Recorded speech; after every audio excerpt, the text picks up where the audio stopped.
Senate Minority Leader Mitch McConnell, Archie, is waging a quiet campaign to keep his caucus from getting a whole lot Trumpier after the midterms.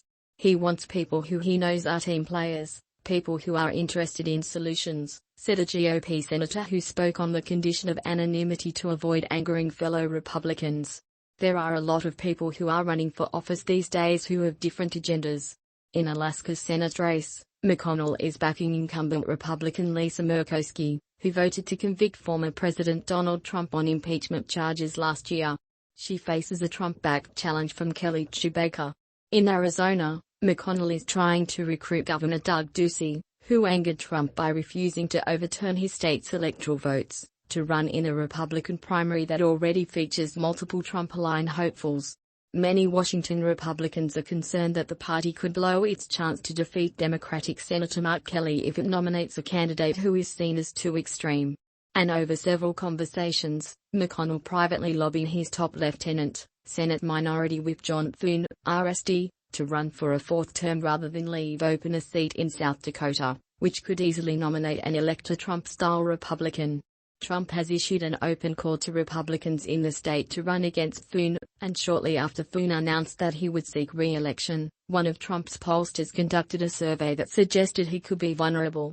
Trump picks public fight with McConnell. The power struggle between McConnell and Trump is one of the more consequential subplots of this midterm election season, and its outcome promises to affect not only which party controls the Senate next year but also whether the Senate GOP is more or less Trump-flavored a year from now.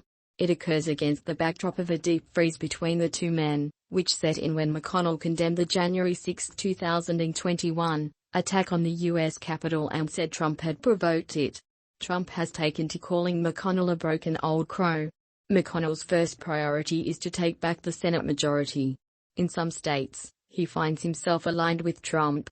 For example, both men are supporting Republican Herschel Walker's bid to unseat Senator Raphael Warnock, Democrat Georgia. In other states, particularly a handful that could be competitive in the general election, neither man has endorsed any of the current candidates. Their camps played down the idea of a clash of candidates, even at a time when tensions have been high.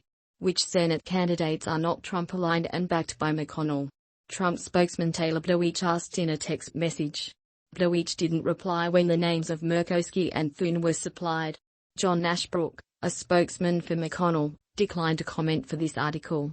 By talking up the shared goal of winning in November, many Republican lawmakers have found a safe space from which they can advocate for establishment candidates without directly attacking the Trump core. Recommended elections. Alabama's new congressional districts map blocked by federal judges. The single most important thing when it comes to Republican primaries is to nominate people who can win, said Senator John Cornyn, Republican Texas.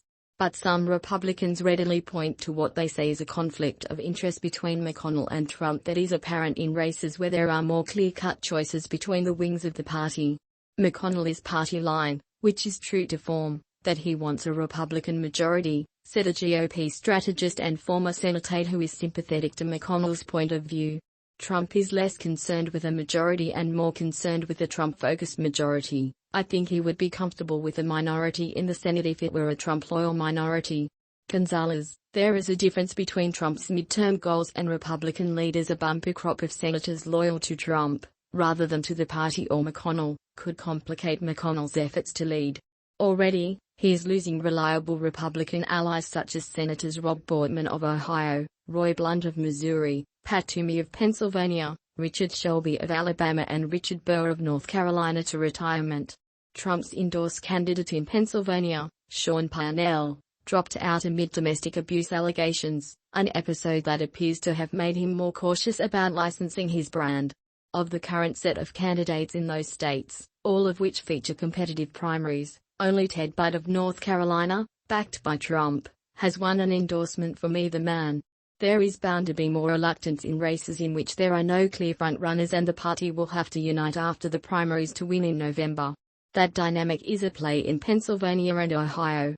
But where there's friction between Trump and McConnell, it isn't just about making sure the GOP can win. McConnell wants to limit Trump's influence once the election is over. Trump has long encouraged Republican senators to oust McConnell from his leadership post, and two candidates, Baker and Eric Greitens of Missouri, have vowed to vote for someone else if they are elected. While McConnell is safe, Senate leadership votes are taken by secret ballot, and colleagues widely view him as an effective leader. He wants to make sure that he can manage the Republican conference.